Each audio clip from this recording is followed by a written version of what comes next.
Welcome back to Anchor Designs. I'm James, and today we're going to be doing a small job, but it's another process of me trying to get a little bit more organised. So let's get started.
there we have it, guys.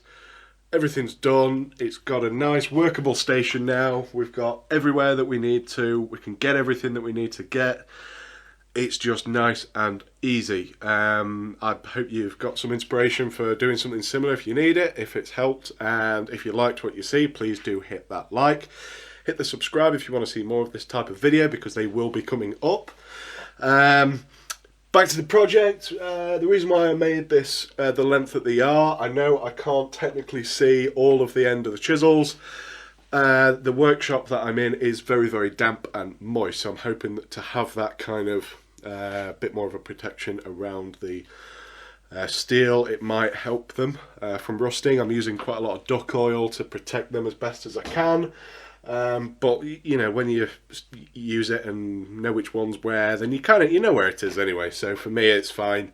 I can always leave a mark on there if I wanted to, and plus it's going to protect the blades from going in. And this is all the chisels that I think I'm kind of going to need for certainly the foreseeable future. Plus it hides the dirty wall, so it's a win-win. So thank you so much for watching, and we'll see you in the next time. Thank you.